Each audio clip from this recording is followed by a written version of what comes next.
আসসালামু আলাইকুম এভরিওয়ান, কেমন আছেন সবাই? আশা করি ভালো আছেন। আমি আলহামদুলিল্লাহ খুব ভালো আছি। তো আজকে হলো যে আমি তেলাপিয়া মাছ আর কি ফ্রাই করবো, তো এটাই হলো যে আপনাদের সাথে আমি শেয়ার করব। তো এখানে হচ্ছে দুইটা আমি তেলাপিয়া মাছ নিয়েছি। একদম একটা একটু বড়ো ছিল আর একটু ছোটো ছিল। তো এখানে হলো যে আমি প্রথমে মশলাগুলো অ্যাড করে নিয়েছি। তো পেঁয়াজ বাটা দিয়েছি, রসুন বাটা দিয়েছি, আর হালকা একটু আদা বাটা দিয়েছি, আর জিরা গুঁড়া আর হালকা একটু ধনিয়া গুঁড়া আর কি দিছি, আর হলো যে এখানে গুঁড়া মরিচ, আর হলো যে হলুদের গুঁড়া আর মরিচের গুঁড়া, আর সাথে হলো যে আমি প্রায় 1 চামচের মতো হলো যে সস অ্যাড করছি। তো এটা দিয়ে হলো যে খুব ভালোভাবে হলো যে আমি সব মাছটা আর কি দুইটা মাছই মিক্স করে নিব। মশলাগুলো হলো যে আমি একটু মাছটা আর কি কাইটা নিছি, তো ওইটার মধ্যে হলো যে আমি দিয়ে দিব হাত দিয়ে আর কি।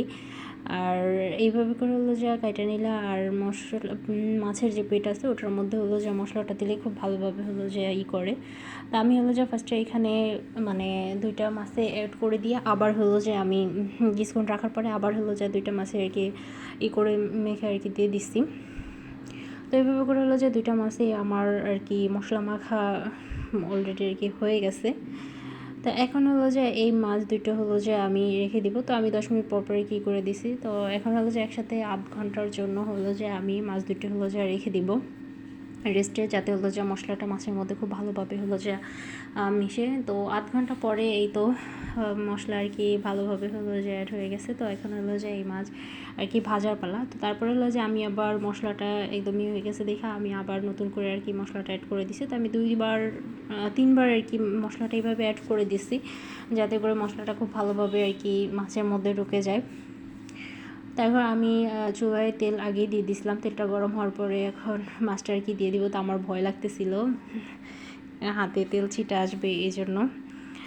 তা আমি মাছটা আর কি একদম প্রথমে হলো যে তেলটা অনেক গরম হওয়ার পরে হলো যে করছে। তো আমি আবার উপরে দিয়ে হলো যে মশলাটা দিয়ে দিতেছি, আর তেলটা যখন গরম হয়ে গেছে তখন চুলার আঁচটা একদম কমাই দিছি।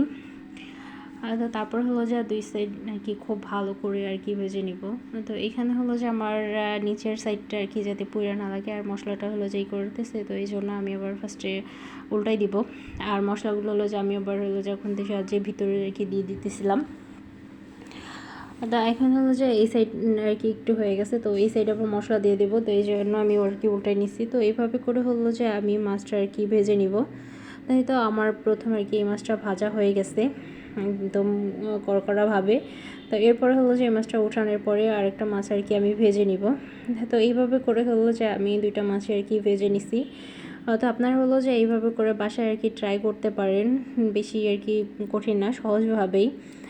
তো ভিডিওটা আর কি কেমন হয়েছে আপনারা আর কি কমেন্ট করে জানাবেন। আর ভিডিওটা যদি আপনাদের কাছে ভালো লেগে থাকে তাহলে লাইক কমেন্ট করে শেয়ার করে দিবেন। আর আমার যদি কোনোটা আর কি কম হয়ে থাকে বা যদি কোনো ভুল হয়ে থাকে সেটাও আর কি কমেন্ট করে জানাবেন। তো দেখা হবে অন্য কোনো ভিডিওতে। সেই পর্যন্ত আপনারা ভালো থাকবেন, সুস্থ থাকবেন। আল্লাহ হাফেজ।